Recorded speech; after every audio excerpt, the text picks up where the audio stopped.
Waalaikumsalam warahmatullahi wabarakatuh. Alhamdulillahi rabbil alamin. Hamdan katsiran tayyiban mubarakan fihi. Wassalatu wassalamu ala sayyidil khalqi wa asrafil mursalin. Sayyidina Muhammad sallallahu alaihi wasallam wa ala alihi wa sahbihi ajma'in. Amma ba'd. أبنائي طلبة المعكس علوم الحديث، الحمد لله بهذا المساء المبكر انتظارا لأوان إفطار نستفيد هذا الوقت إن شاء الله في كل مساء يعني تعقيب كتاب الأربعين النووية. هذا الكتاب ألفه وصنفه شيخ الإسلام محي الدين أبو زكريا يحيى بن شرف الدين ابن شرف ابن مروة الخزامي الحوراني الشافعي. Kitab ini dikarang oleh Syekhul Islam yang menghidupkan agama, yaitu Abu Zakaria Yahya ibn Sharaf ibn Marwal Khazami Al-Hawrani Asy-Syafi'i. Beliau ini dilahirkan pada bulan Muharram tahun 631 Hijriah di Nawa, di daerah Nawa. Nawa itu di Muqaddimah Damsyik, daerah Nawa, makanya dia disebut apa? Nawawi. Nawawi adalah nisbatan bila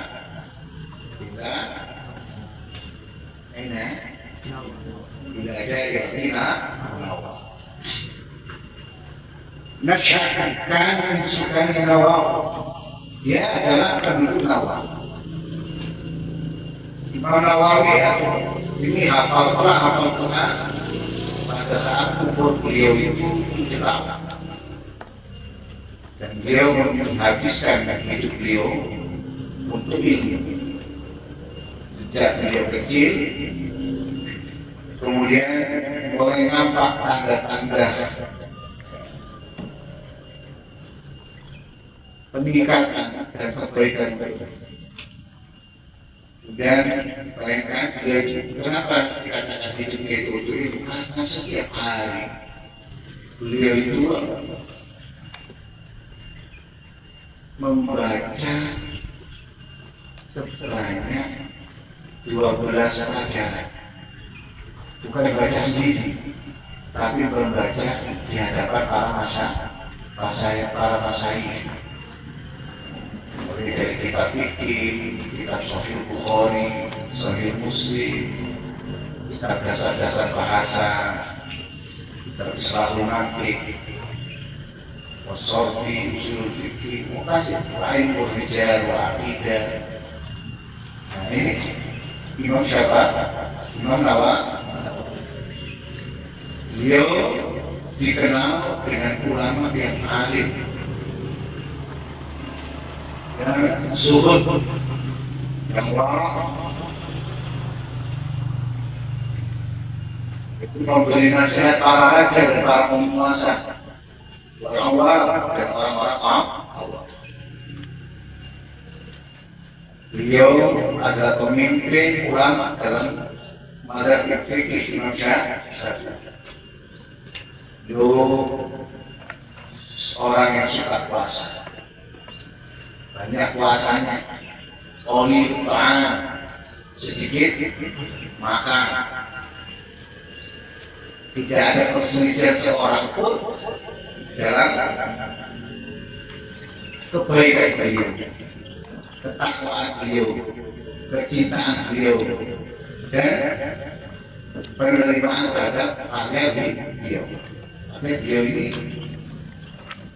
banyak orang yang mengisi bahwasanya beliau itu orang yang bertakwa, orang yang baik, orang yang bertakwa, dan karya-karya beliau itu dicintai dan dipilih oleh Allah.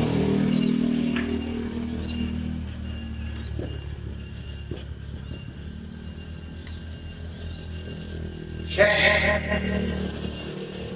Nawawi Kalau nama lengkapnya adalah Syekh Muhyiddin Abu Zakaria Ibnu Syaraf. Ini memiliki banyak karya. Karya yang terkenal yang pertama yaitu kitab Arba'un An-Nawawiyah. Hampir mayoritas kaum muslim itu memiliki kitab Arba'un An-Nawawiyah. Dan kitab Al-Irsyad fi Ushulil Hadis. Dan ada kitab Sharh Sahih Muslim. Kitab Mustahil Arifin. Ada kitab lagi Riyadhus Shalihin. Kemudian ada kitab namanya kitab Al-Adhkar. Ini kitab yang banyak diterima oleh mayoritas kaum muslim. Imam Syafi'i, Imam Nawawi itu digambarkan seperti itu. Yang waktu kecilnya itu memang untuk ilmu ya. Jarang main, jarang tidur. Tidur itu kalau ngantuk, nggak sengaja. Lihat. Kalau kita mengajar tidur, ya, dan supaya nggak bangun. Terus kalau Imam Nawawi sengaja bangun supaya kita tidur.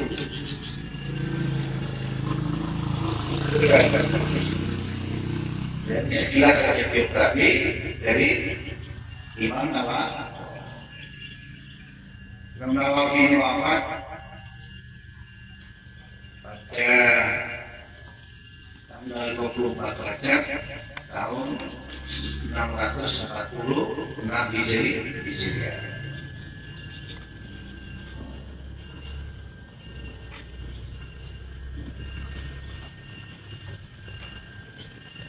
Diceritakan beliau itu Imam Nawawi itu pergi ke Baitul Maqdis untuk ziarah, menziarahi semua guru-gurunya.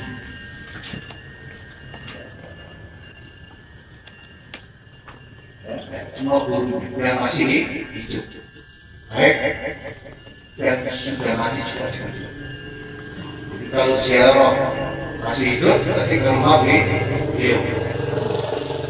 Mati berarti ke makam guru. Dia juga menziarahi Imam Syafi'i. Lalu kemudian kembali ke Nawa, ya, untuk menziarahi makam orang tuanya bapaknya. Setelah itu beliau sakit, lalu berpindah kepada rahmat Allah Subhanahu Wa Taala. Atau beliau tubuh itu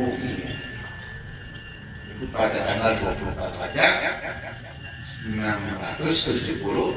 Di antara karya beliau yang sangat fenomenal ini kitab yang ada di hadapan anak-anak itu apa? Al-Arba'in An-Nawawiyah, yang mana di sini adalah kurang lebih terdapat 40 hadis. 40 hadis dipilih oleh Nawawi untuk ada beberapa kitab yang namanya Arba'in, ya, tapi memiliki dalam yang berbeda-beda. Ini Nawawi menyebutkan fannya dalam bentuk hadis. Ini Al-Arba'in An-Nawawi, yaitu hadis 40 hadis. Hadis yang pertama yaitu innamal a'malu binniyat. Hadis topiknya adalah sesungguhnya perbuatan itu tergantung niat. An Amirul Mukminin Abi Hafs Umar bin Khattab.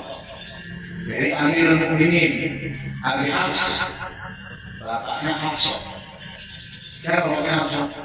Umar bin Khattab radhiyallahu anhu. Bersabda, sami'tu Rasulullah sallallahu alaihi wasallam yaqul, saya telah mendengarkan Rasulullah sallallahu alaihi wasallam bersabda, innamal a'malu binniyat, sesungguhnya amal perbuatan tergantung niat.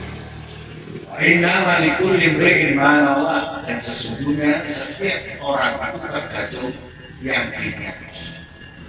Maka hijratuhu ilallahi wa rasulih, maka siapa yang hijrahnya kepada Allah dan Rasulnya, hijratuhu ilallahi wa rasulih, maka dia berhijrah kepada Allah dan Rasul. Maka hijratuhu lidunya yusibuha, dan siapa yang niat hijrahnya karena dunia untuk didapatkan auli mar'atin yang dibuha atau seorang wanita yang akan dinikahinya, hijratuhu ila ma hajara ilaihi, maka hijrahnya adalah kepada apa yang dituju olehnya. Di hadis ini diriwayatkan siapa? Oleh Umar bin Khattab, sahabat Umar bin Khattab atau Amirul Mukminin. Dikatakan Amirul Mukminin karena dia adalah khalifah kedua setelah sahabat Abu Bakar As-Siddiq. Kenapa dinamakan Amirul Mukminin? Karena masa kalau Abu Bakar, kalau sahabat Abu Bakar As-Siddiq dijulukannya adalah Khalifatul Rasulin, penggantinya Rasulullah. Nah, kalau Umar masa disebut Khalifatul Rasulin. Nanti umatnya ini kepanjangan itu, maka dimunculkanlah sebuah sebutan baru, akhirnya Amirul. Hadis innamal a'malu binniyat ini adalah hadis yang mengandung jami'ul qawaid, mengandung himpunan kaidah atau himpunan pokok-pokok ilmu. Pokok pengetahuan pada amal ila binniyat, tidak ada amal perbuatan itu dilakukan kecuali perbuatan itu dilakukan dengan memiliki niat. Dan niat ini tempatnya itu adalah di mana? Di dalam hati. Kalau niat itu dilakukan dengan lisan, itu dalam rangka untuk taklif mafruḍ, dalam rangka untuk memperkuat, dalam rangka untuk mempertegas apa yang ada di dalam hati. Dan yang namanya niat itu adalah sesuatu yang dapat menunjukkan keikhlasan atau tidak ikhlas dalam berbuat.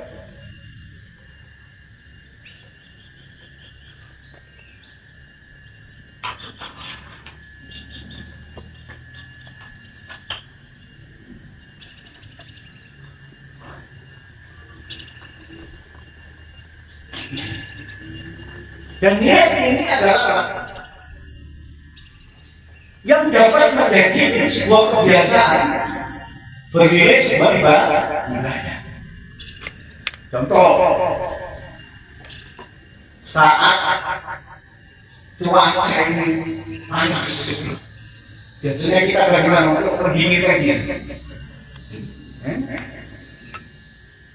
Pada hari Jumat siang-siang mau sholat Jumat panas, maka kebiasaan kita adalah mandi. Kalau mandi kita ini kita niatkan untuk mandi sunnah, maka akan bernilai ibadah. Dan manfaat sudah bernilai ibadah, mendapatkan manfaat. Manfaatnya apa? Manfaat mandi ya, membersihkan diri dari kotor, menghilangkan fungsi yang lain apa? Tabrid, untuk mendinginkan apa? Diri dari suasana panas.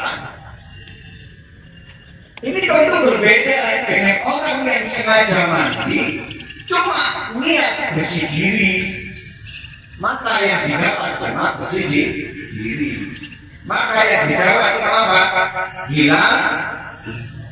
Hilangkan rasa panas. Jadi beda. Contoh lain, tidak makan, biasa tidak makan. Kalau itu pelan, kasih usia, boleh untuk turunin saja. Udah mau makan, sampai nanti maghrib baru makan. Tapi niatnya dia niatnya apa? Pengen gaya. Apa yang dia dapat? Ya manfaat gaya aja. Tubuhnya makin kurus. Ya kan? Tapi sama-sama mulai dari pelajar tidak makan sampai maghrib, tapi diawali dengan niat apa? Nawaitu shauma ghadin. Kalau puasa sunat berarti nawaitu shauma sunata yaumal isnain lillahi ta'ala. Lapar kerja selama seharian itu dinilai sebagai ibadah. Di samping itu juga dapat manfaat apa?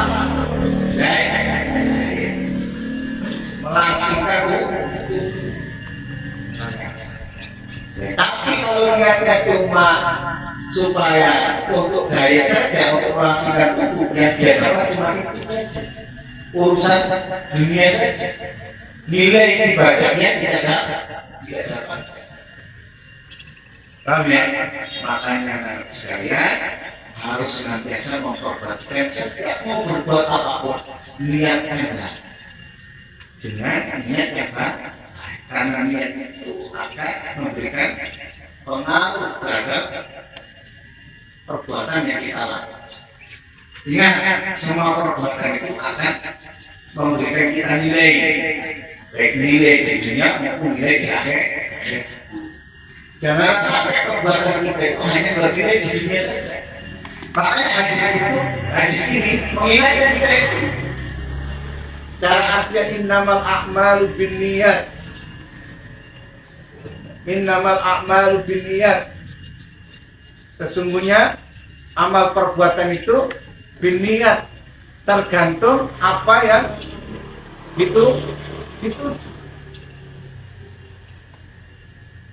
Wa inna malikul limri'in manawa, dan sesungguhnya manusia itu tergantung manawa, tergantung apa yang dipikir. Maksudnya apa ini? Maksudnya adalah sesungguhnya setiap orang itu akan mendapatkan pahala, ya, tergantung niat. Maksudnya dia. Jadi ada sesuatu yang ini. Innama likulli imri'in manawa, innama likulli imri'in sawabun. Jadi setiap orang itu mendapatkan pahala tergantung niat. Bila mana niatnya itu baik, maka dia akan mendapatkan kebaikan. Bila mana niatnya itu jahat, jelek, maka dia akan mendapatkan kejelekan. Wa idza nawal insanu khairan, bila mana manusia itu berniat baik, walam yaf'al, dan dia belum melakukan niatnya itu, asal Allah telah memberikan dia pahala. Baru niat baik saja, Allah itu sudah kasih pahala. Min fadlihi di niatnya salihah. Itu karena keutamaan niatnya yang baik. Wa idahum bisayyi'atin, dan apabila mereka itu berniat melakukan kejahatan atau keburukan, wa lam yaf'alha makhafatan Allah Ta'ala, dan dia belum melakukannya karena takut kepada Allah Ta'ala, jazahu anha as-sawabul 'azim. Niat berbuat buruk tapi tidak dilakukan karena takut Allah SWT, dia dikasih Allah pahala. Yang A. Kemudian maksud dari paman dan hijratuhu ilallahi wa rasulih, maksudnya adalah barang siapa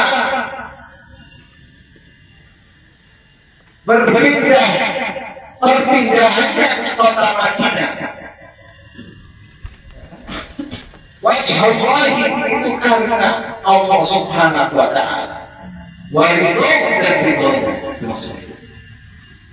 Jadi hadis ini berkaitan ketika Rasul saat para sahabat itu mau hijrah, agar para sahabat itu meluruskan niat.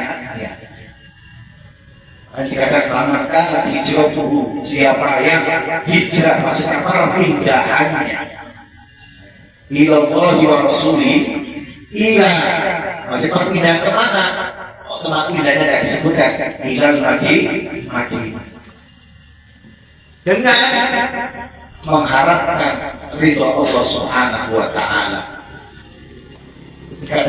Hijratuhu ilallahi wa rasulihi, maka hijrahnya kepada Allah dan Rasulnya maka qabilan minhu bisidqi niyatihi wa amalihi shalih, maka diterima oleh Allah Subhanahu wa Ta'ala.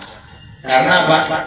Karena kebenaran niatnya dan perbuatannya yang soleh. Tapi kebalikannya, orang kan hijrah kemuliaan dunia yusibuha, siapa yang hijrahnya untuk dunia, karena dunia. Jadi maksudnya barang siapa yang perpindahannya ke kota Madinah itu karena tujuan ingin mendapatkan dunia, ingin jadi kaya, ingin jadi pedagang sukses, atau karena ada wanita yang diincar untuk dinikahi, dia mau akhirnya atau ada yang mengincar seorang wanita yang mau dinikahi. Kenapa mau hijrah? Iya, kalau istri saya ikut hijrah, masa saya ikut hijrah? Atau di Madinah itu ada wanita yang kuat. Saya katakan, saya untuk bisa menikahi harus melakukan PDKT. Untuk bisa PDKT jauh antara Mekah Madinah, tidak Rasulullah SAW saja. Nah, apa yang didapat pada seperti itu? Yang didapat adalah apa yang dilihat. Fahijratuhu ila ma ajarna, lam yaksulahu ila ma qusida wala hadla fil akhir wala hadla fil akhir. Maka yang dia dapat adalah apa yang dituju, dan dia tidak mendapatkan bagian di akhir.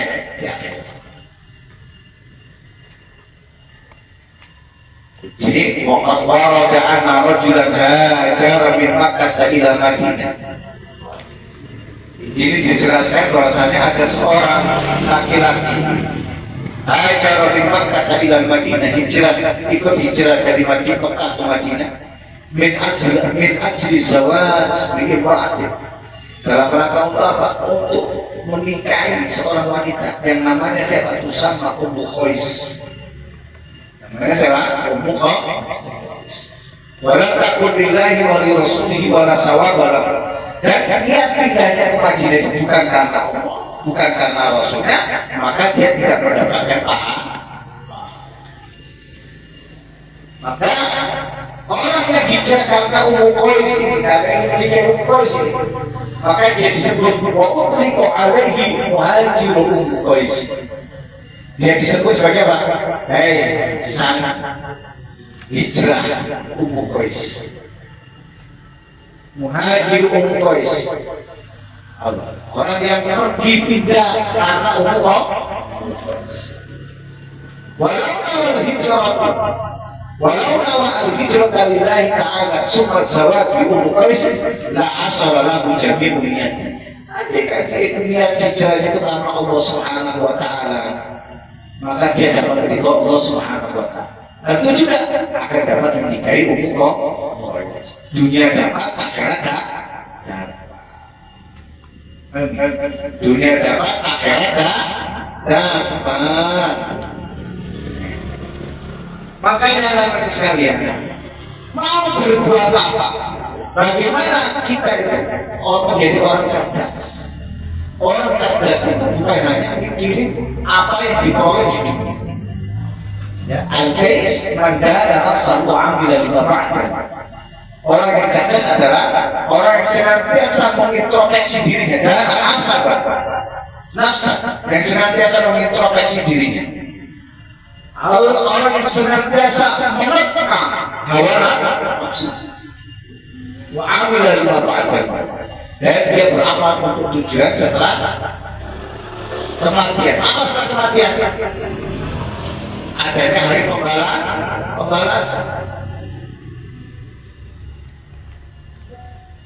Makanya oleh karena itu bagaimana kita hidup ini dapat mengumpulkan sebanyak-banyaknya pertukaran kita agar kelak pada yaumul mizan timbangan kebaikan kita itu berat.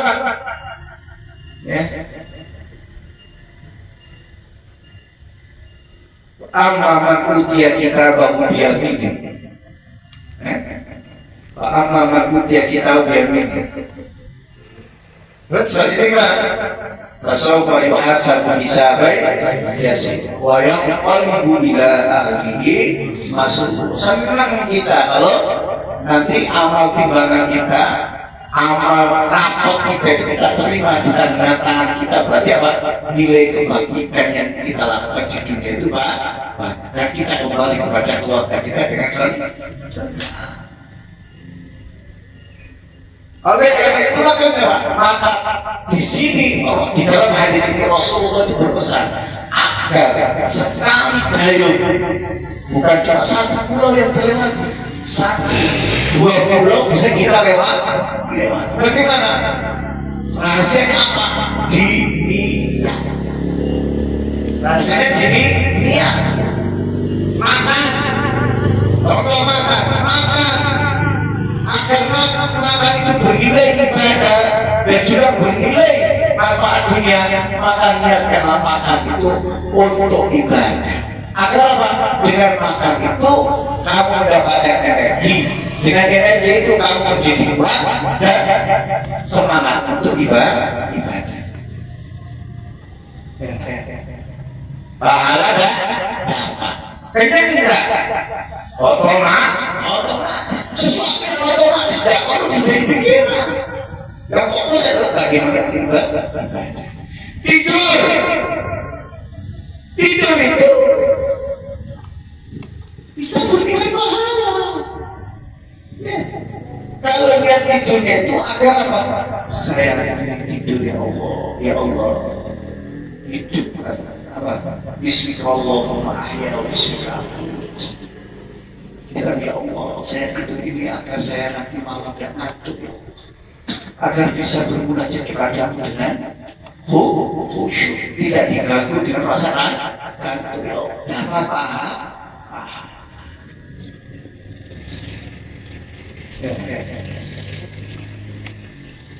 Pahala dapat, seger dah. Kalian belajar di pondok. Kalau niatnya kalau Allah Subhanahu wa Ta'ala akan hidup ibadah, pintar mas. Nah, orang yang ilmu kan pasti dapat ilmu. Orang dapat ilmu dan dapat wawasan, dapat pengetahuan. Sehingga apa? Dia masa dari ilmu dapatnya dunia.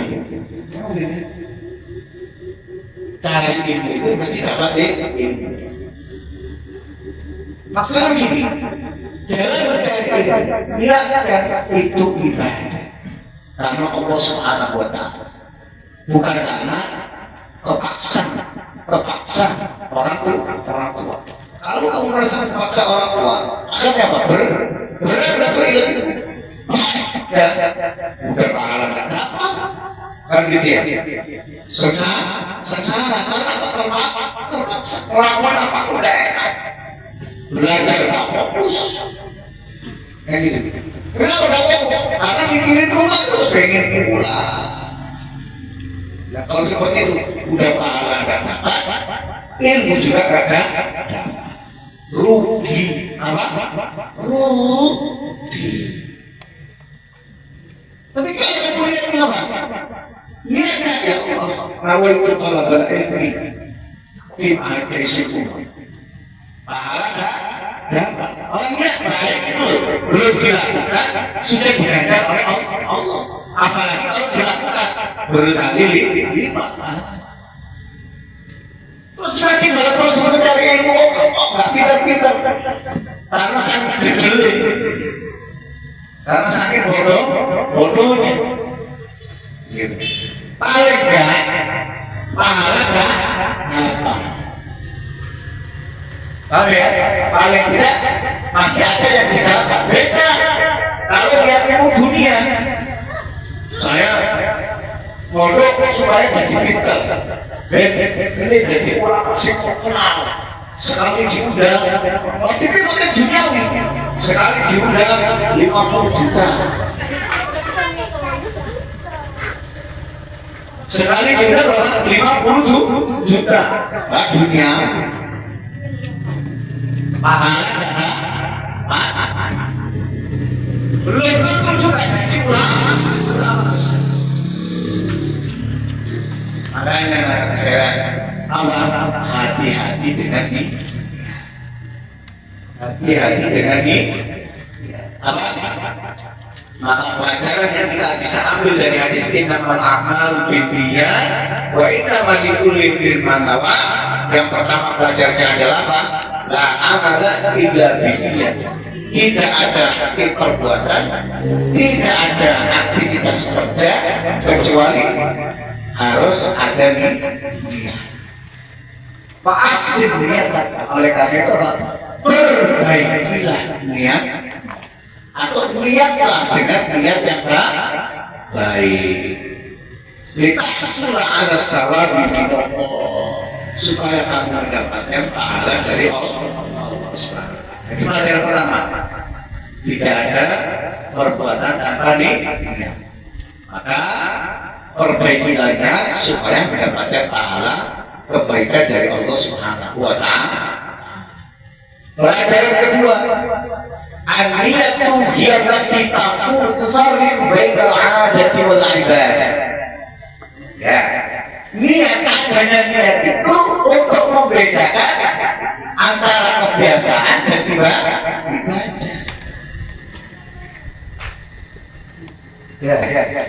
Mandi Jumat kebiasaan ya, pergi ke masjid mandi. Tapi kalau diniati ibadah, kebiasaan itu bernilai ibadah. Setiap malam habis murojaah makan malam, kalau diniati cuma makan, ya cuma dapat enak. Tapi kalau diniatnya makan untuk ibadah, agar kuat ibadah, agar kuat belajar untuk memahami Allah Subhanahu wa Ta'ala, maka dia akan mendapatkan pahala. Dan juga apa? Jadi untuk membedakan perbuatan yang biasa atau perbuatan ibadah itu adalah niat. Semua perbuatan itu bisa bernilai ibadah bila mana diniatkan karena Allah Subhanahu wa Ta'ala.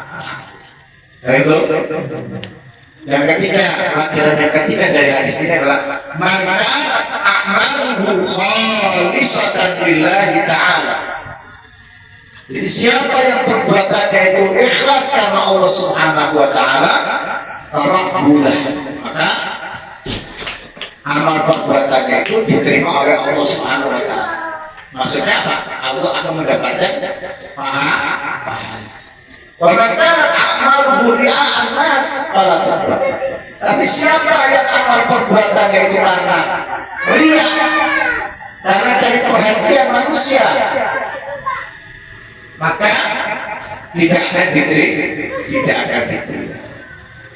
Wa yakuna daiman tusradhani binnas, dan supaya apa? Selalu berhusnuzon kepada manusia.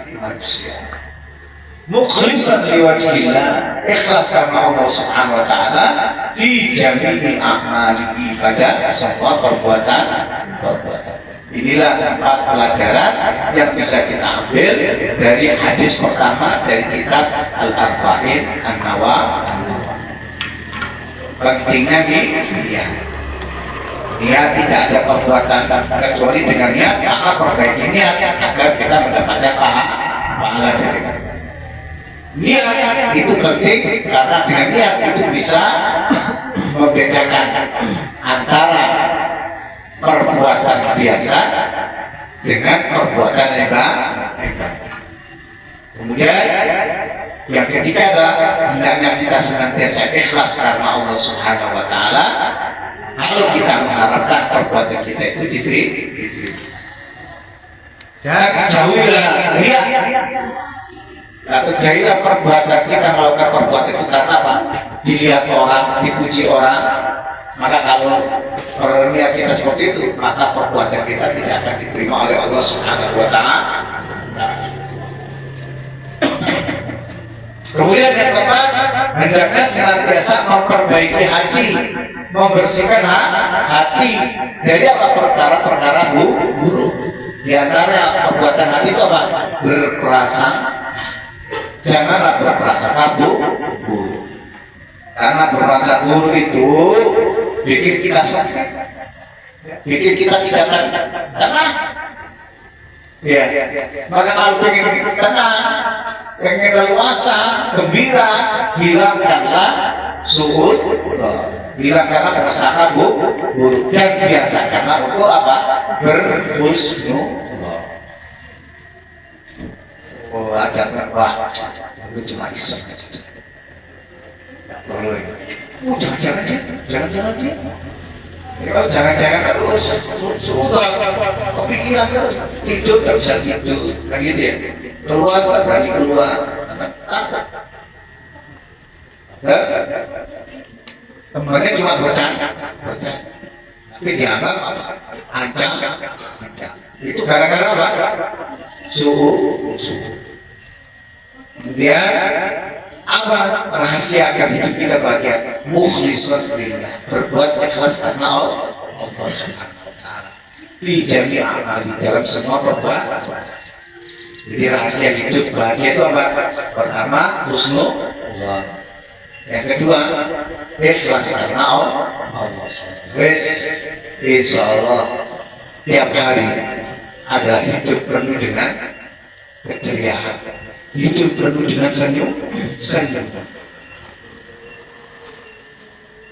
Cukup ya? Alhamdulillah.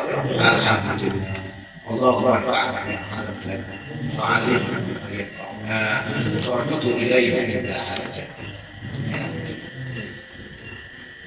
bagi pada semuanya terlibat awal nulis. Dia ucapkan selamat berbuka. Taqabbalallahu mana wasya. Semoga Allah menerima puasa ini. Ya, bukan dari kita kerajaan sholat. Ya, semoga dalam bulan Ramadan ini kita dapat mendapatkan kemuliaan dan keutamaan semua. Maksudnya kita mendapatkan semua keutamaan dan kemuliaan dalam Ramadan. Wabil khusus pada Lailatul Amin. Allahumma astagfirullahaladzim. Subhanallah.